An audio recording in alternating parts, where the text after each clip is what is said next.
हमारी संस्कृति, हमारे संस्कार सदा रहें हमारे साथ। सब्सक्राइब करें तिलक।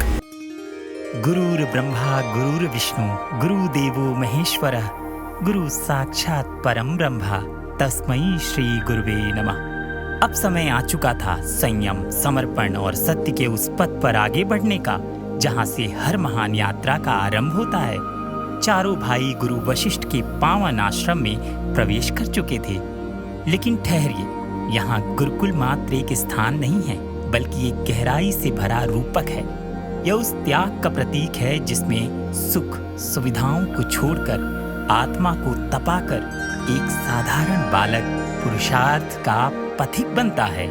यही वह स्थान है जहाँ ब्रह्मचर्य की ज्वाला हर शिष्य के मन में प्रज्वलित होती है, जहाँ जीवन के शिल्पकार गुरु एक व्यक्तित्व को गढ़ते हैं। इस अध्याय का सबसे भावुक क्षण तब आता है जब चारों भाई पहली बार गुरु माता देवी अरुंधति से उनकी मधुर लोरी सुनते हैं। गुरु वशिष्ठ की छत्र छाया में रहकर चारों भाइयों ने न केवल शस्त्र और शास्त्र की शिक्षा ली, बल्कि मानवता की सेवा और धरती के पालन का गूढ़ संदेश भी आत्मसात किया। गुरु वशिष्ठ गुरुकुल के प्रत्येक बालक को कर्म और कर्तव्य की कठोरता सिखाते हैं। वहीं गुरु माता भावनाओं की कोमलता का पाठ पढ़ाती हैं। वे बच्चों को सामवेद का पाठ कराती हैं ताकि उनका जीवन केवल ज्ञान से नहीं, रस से भी भरपूर हो। और अंत में इस पूरे प्रसंग का सबसे महत्वपूर्ण संदेश यही है कि प्रेम ही पुण्य है और घृणा ही पाप।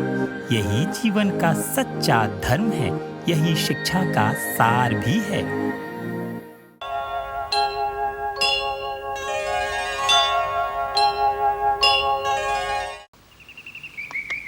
गुरुकुल की शिक्षा यही, सब हो एक समान। प्रथम धर्म तो कर्म है, जीवन कर्म प्रधान। जीवन कर्म प्रधान। हर स्थिति में जी सकें, घर हो या वनवास। कर्मवीर बनकर रखें अपने पर विश्वास। अपने पर विश्वास।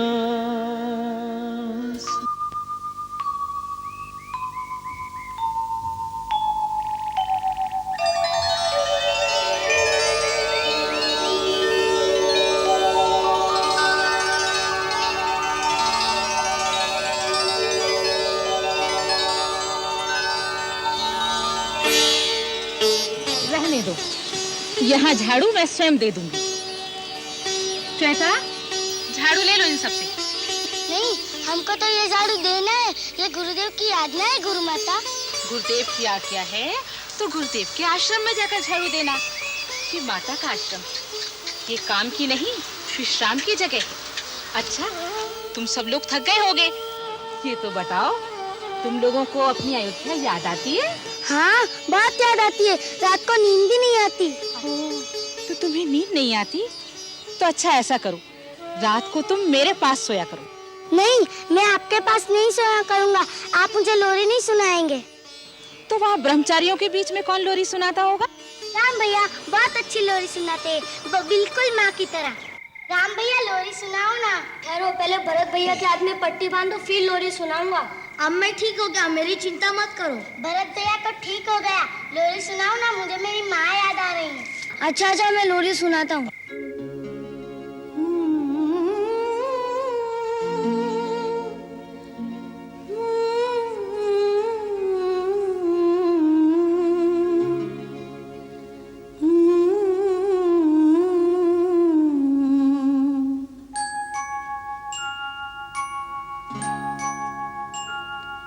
आजा आजा री निंदिया धीरे धीरे से आजा राजा बिटुआ की अखियों में समा जा री आजा निंदिया आजा आजा री निंदिया धीरे धीरे से आजा राजा बिटुआ की अखियों में समा जा री आजा निंदिया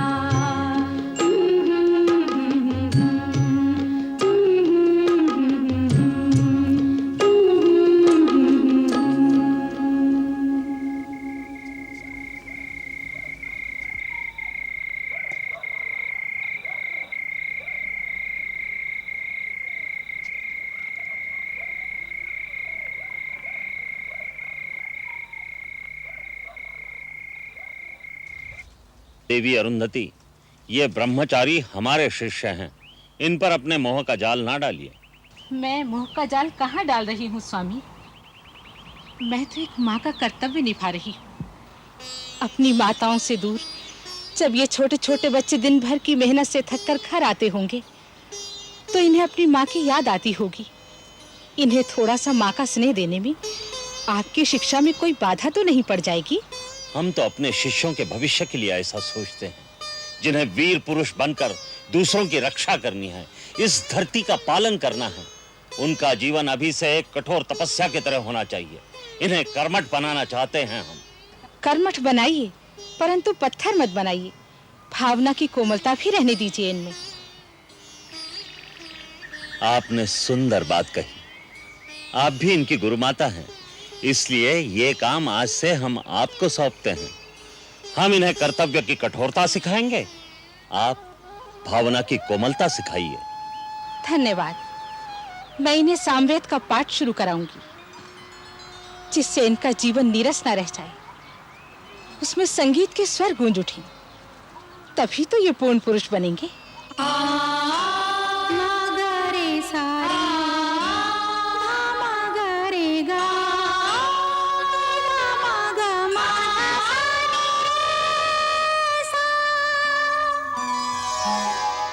ललित करे नव भोर वंदना, ललित करे नव भोर वंदना, सूर्य बिखेरे रंग सुनहरे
देवैः सदा वन्दिता सा मां पातु सरस्वती भगवती निःशेषजाड्यापहा निःशेषजाड्यापहा।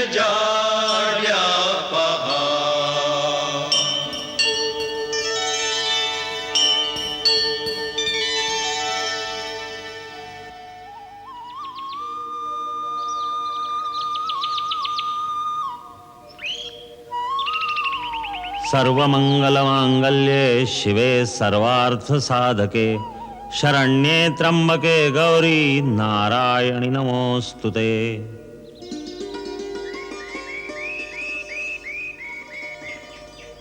प्रकृति में बहुत से शरीर हैं, जानवरों के, पक्षियों के, जलचरों के, परंतु संसार में सबसे दुर्लभ, सबसे उत्तम शरीर मनुष्य शरीर है, क्योंकि इसके अंदर वो आध्यात्मिक शक्तियां हैं जो किसी दूसरे शरीर में नहीं।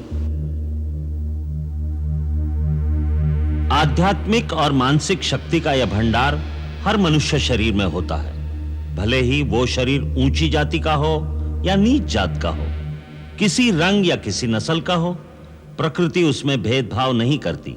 इसीलिए हर मानव शरीर को मुक्ति का द्वार कहा जाता है। शरीर के मुख्य केंद्रों में निरंतर इस शक्ति का स्पंदन होता रहता है। जब तक उसे जगाकर अपने काबू में न किया जाए उसका कोई फायदा नहीं, वो बेकार चीज है। वैसे ही जैसे किसी कंजूस के घर भंडार तो भरे हों और वो भूखा बैठा रहे। हर मानव शरीर में इस शक्ति के 7 केंद्र होते हैं जो योगाभ्यास द्वारा जागृत किए जा सकते हैं। मैं तुम्हें अपने शरीर में ये 7 चक्र दिखाता हूं।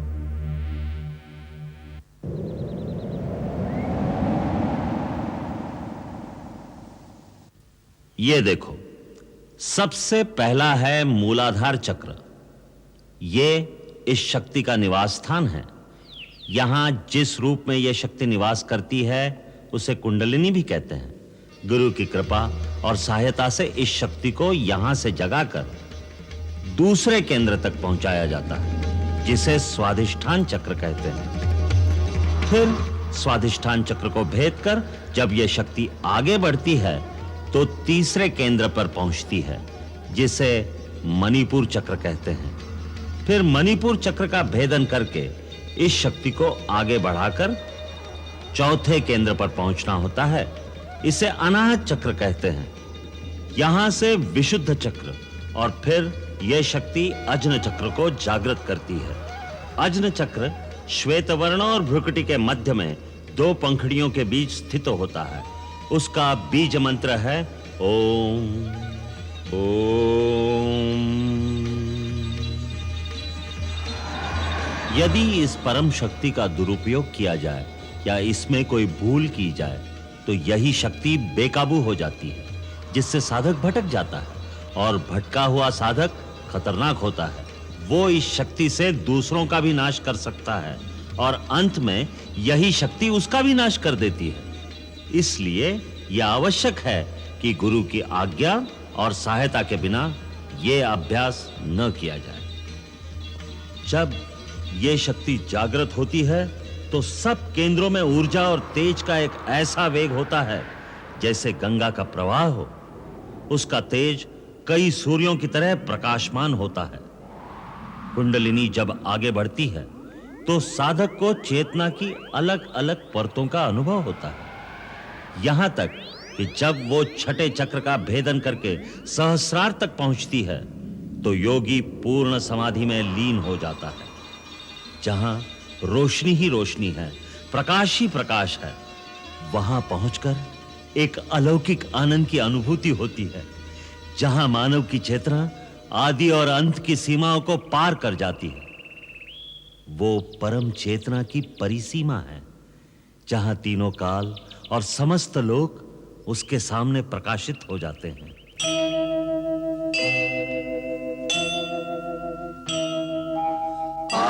आदिदेव नमस्तुते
सूर्य वंदना वैज्ञानिक भी है, आध्यात्मिक भी।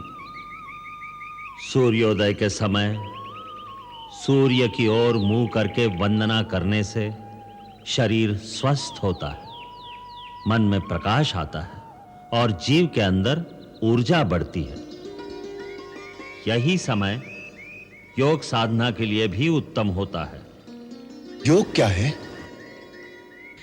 योगा चित्तवृत्ति निरोधा, मन की सारी वृत्तियों को रोककर एक ही केंद्र पर मन का ध्यान लगाने को योग कहते हैं।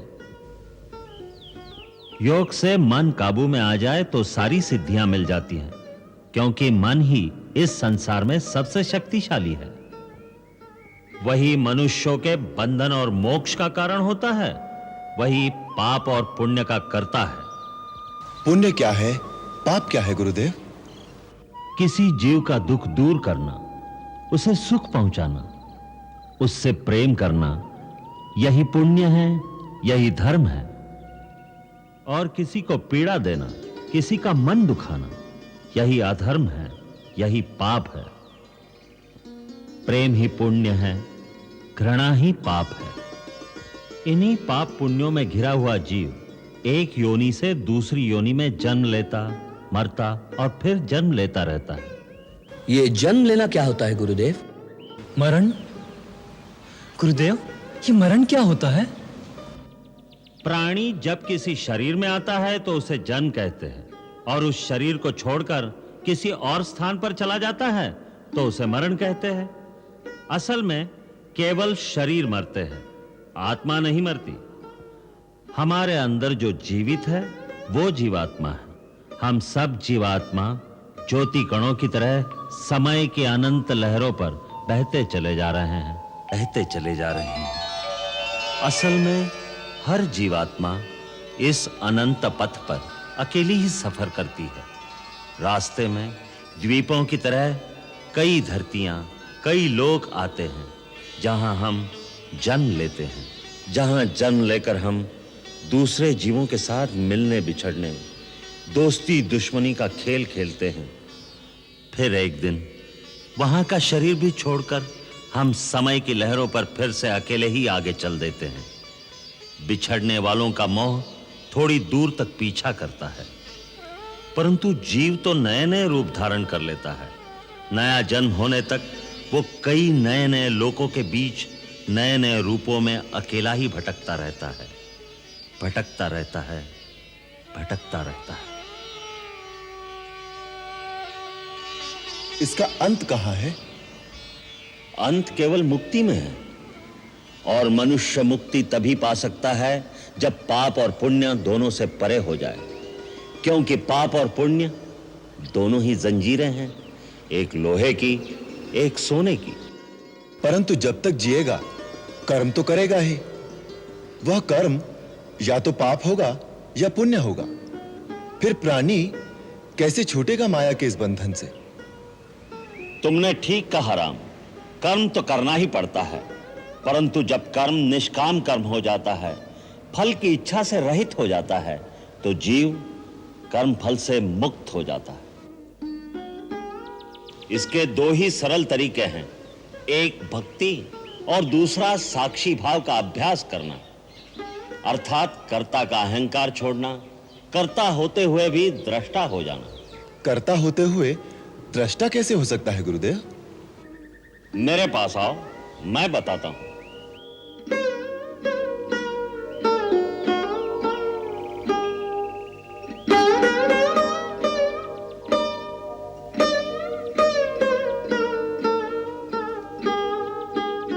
राम,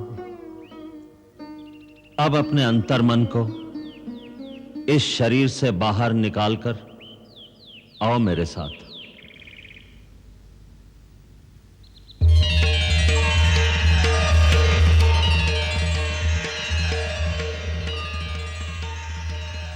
अब यहां से देखो, अहंकार और माया का संसार। एक गुरु है वशिष्ठ, जो अपने आप को बहुत बड़ा ज्ञानी समझता है और अपने शिष्यों पर अपनी विद्वत्ता का सिक्का जमाने की कोशिश कर रहा है। परंतु वो तो बहुत अच्छा काम कर रहे हैं। विद्यादान तो पुण्य है। पुण्य है, परंतु पुण्य में भी एक डर है। यह अहंकार पैदा कर सकता है, जिससे बचना चाहिए। उधर देखो, उन बच्चों को।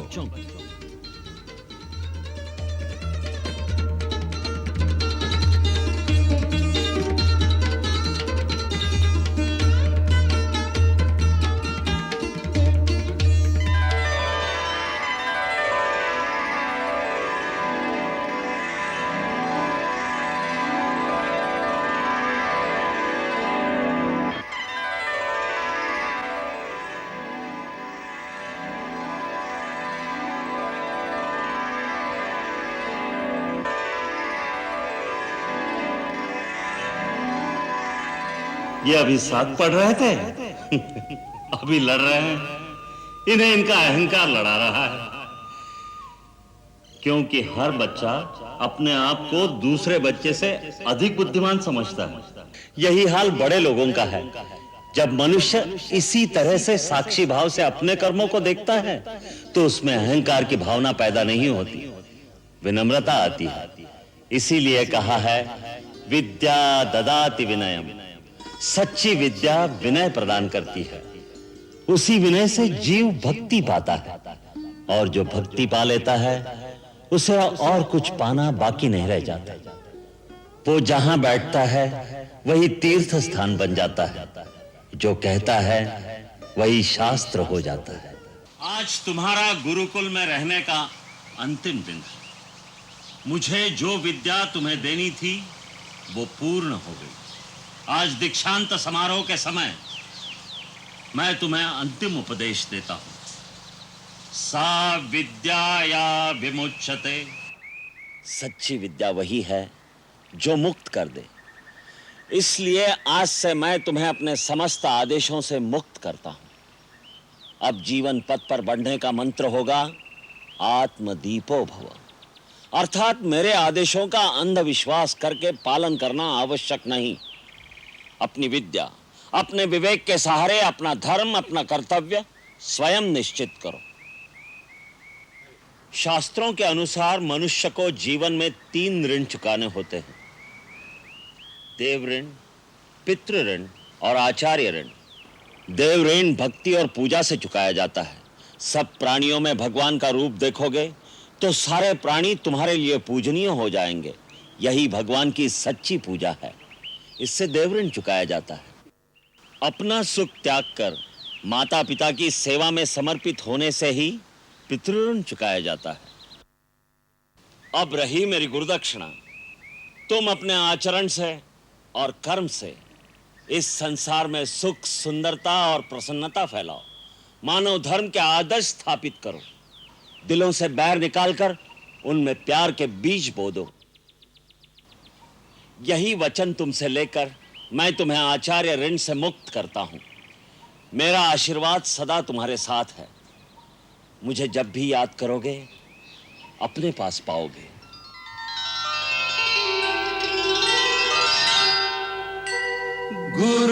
गुरुर्ब्रह्मा गुरुर्विष्णु गुरुर्देवो महेश्वरा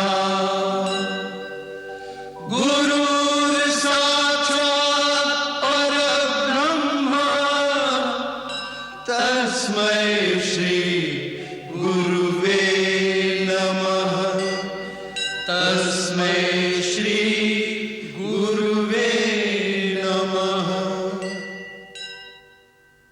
सत्य, समर्पण, संयम हैं कठिन मंतव्य, लेकिन उन पे चल के ही मिलता है गंतव्य। दशरथ के राज दुलारे पढ़ते यह अध्याय कि हरदम उनको करना साथ सभी के न्याय। एक तरफ हैं गुरु वशिष्ठ, एक तरफ गुरु माता, दोनों से सीखा करते नित दिन चारों भ्राता।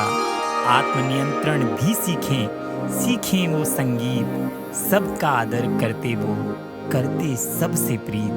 गुरुकुल की विद्या ही बनी उनका आधार, सच के पथ पर अडिग रहे चारों राजकुमार।